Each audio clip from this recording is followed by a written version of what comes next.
Bueno, también es importante evaluar la lordosis fisiológica lumbar, ¿ok? Que entre 20 grados a 60 grados, calculando lo que es entre el platillo superior del E1 al platillo inferior del E5. Ángulos menores significa rectificación de la lordosis. Lordosis mayor a 60 grados ocurre o produce una hiperlordosis lumbar y ambos van a acelerar la enfermedad degenerativa. No olvidemos la angulación lumbosacra, que es un ángulo sacro con la horizontal, ok, 34 grados en decúbito y 41 grados en de pie, más o menos 7. Cuando el ángulo crece, aumenta la tracción, hay distensión del ligamento y sobrecarga en estructuras articulares. La columna de carga L3 hay que trazar una línea perpendicular desde el centro del cuerpo vertebral caudalmente del L3, ok, medir la distancia al promontorio, menor de 1 centímetro y bueno, hay unas fuerzas continuas en elementos inferiores lumbares anteriores, mayor desgaste de elementos posteriores, aumenta la posibilidad de la listesis. Si hablamos de listesis es cuando hay un desplazamiento de un cuerpo vertebral sobre otro, ocurre debilidad de las articulaciones facetarias posteriores en este caso.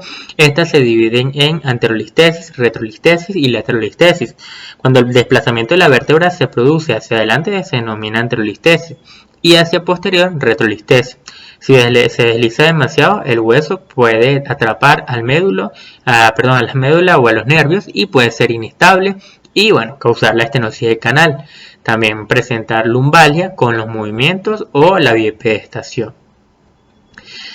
Según el desplazamiento de la listesis, grado 1 menos del 25%, grado 2 entre el 25 y el 50%, grado 3 entre el 50 y el 75% y grado 4 mayor del 75%. En cuanto a los tipos de espondilolistesis, tenemos la degenerativa, que es la más común, un desplazamiento anterior del cuerpo vertebral superior, y como no hay un defecto del pars que podría descomprimir el conducto central, se produce la estrechez del diámetro anteroposterior del conducto espinal.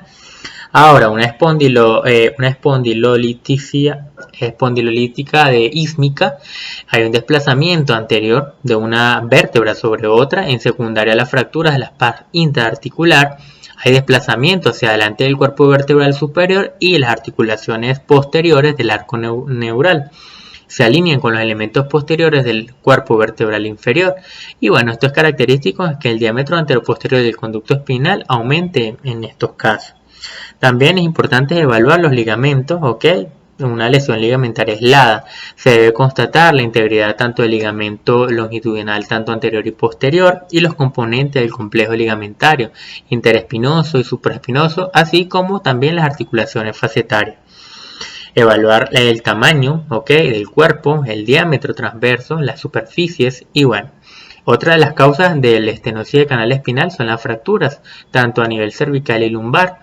El 20% de la altura, 4 milímetros de altura del cuerpo vertebral y se clasifican en una fractura acuñada cuando el borde anterior colapsado y posterior hay sin cambio. Cuando es bicóncava, el colapso central del cuerpo vertebral por el núcleo pulposo y aplastamiento es cuando hay un colapso de todo el cuerpo vertebral. Bueno, anatómicamente y fisiológicamente hablando del disco intervertebral, el disco intervertebral está compuesto por el núcleo pulposo y el anillo fibroso. El núcleo pulposo, que es la parte central, se deriva embriológicamente de la cuerda dorsal del embrión y bueno, se trata de una gelatina, como vemos en la imagen, transparente que contiene el 70% a 90% de agua y también tiene fibras de colágeno, masa gelatinosa con mucopolisacáridos, rica en polisacáridos. Ok, aquí como vemos en la imagen, colágeno y células discales en los condrocitos.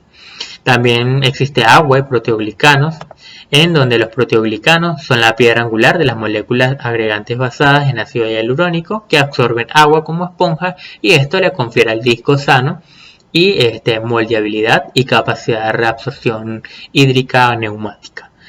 En cuanto a la vascularización del disco, es la mayor estructura vascular del organismo, no hay aporte sanguíneo directo a partir de la red capilar subcondral. Y bueno, en la nutrición se realiza por difusión. El disco necesita elevado contenido de agua para su correcto funcionalismo, en especial en el núcleo. Y esto lo que permite soportar correctamente el más pesado de los organismos. El agua y la hidratación del disco son cruciales para la funcionalidad de él y que éste se mantenga sano.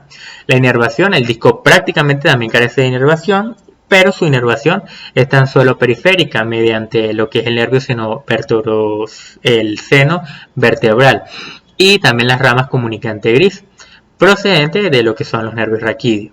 Aunque la falta de inervación central del disco actualmente está en controversia, sí es cierto que este suele presentarse tan solo en el disco enfermo, debido al fenómeno de infiltración nerviosa periférica por fibrosis cicatrizal. Las generalidades, recordando que el disco, dependiendo de la ubicación del raquis, tiene una medida: si es cervical 3 milímetros de grosor, segmento más móvil; si es dorsal 5 milímetros y si es lumbar 9 milímetros.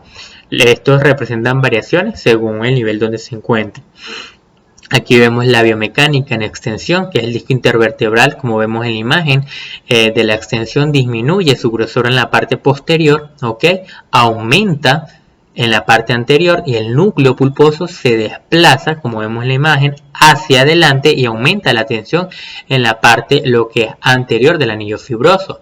A diferencia de la flexión, que el disco intervertebral disminuye su grosor en la parte anterior, aumenta en la parte posterior y el núcleo pulposo se desplaza hacia atrás, y bueno, aumenta la tensión en la parte posterior del anillo fibroso. También tenemos, diferentes áreas que debemos evaluar. Cuando hablamos de cambios degenerativos discales, nos referimos a lo que es a la degeneración de las partes del disco. Núcleo pulposo, se muestra deshidratado, friable, hay degradación de los proteoglicanos. Bueno, con el tiempo hay suras, hay lesiones que, se van viendo. Los procesos degenerativos discales incluyen procesos propios del envejecimiento fisiológico, las fisuras, las protrusiones, la infiltración, la degeneración y la estenosis. Aquí vemos cuando un envejecimiento discal fisiológico por pérdida de presión hidrostática, muerte celular, desplazamiento de carga, incremento de fragilidad es una fase indolora. Pero ya cuando el envejecimiento discal es patológico, vemos que hay daño estructural, presenta fisuras discales, los nódulos de Schmorl, protrusiones, hernias, Esto aparece dolor discogénico e incluso el dolor neurítico. Es importante que, saber que a lo largo de la vida pueden aparecer, pueden ser asintomáticos o algunos otros factores que se le van a atribuir como factores traumáticos agudos o fundamentalmente los crónicos y repetitivos, pueden acelerar estos procesos. Otros procesos más pueden acelerarlo si se le agregan infecciones o anomalías en el desarrollo de la columna o alguna lesión ocupante de espacio. Además, deshidratación del núcleo pulposo, como ya lo habíamos mencionado. Vemos diferentes imágenes patológicas de la columna, los nódulos de Schmorl, nódulo Schmorl, que es otra forma de afección del disco vertebral. El núcleo pulposo, también llamado los nódulos de Schmorl, herniación intramedular del disco, como vemos en cada imagen, intramedular, vemos como el disco pasa a lo que es el platillo vertebral.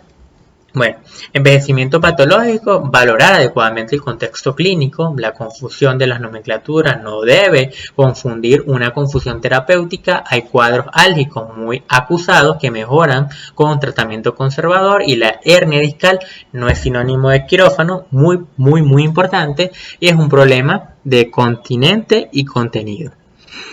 Vemos las hernias en la imagen y muy importante recalcar lo que es la enfermedad degenerativa, evaluándola por lo que es los cambios Modic.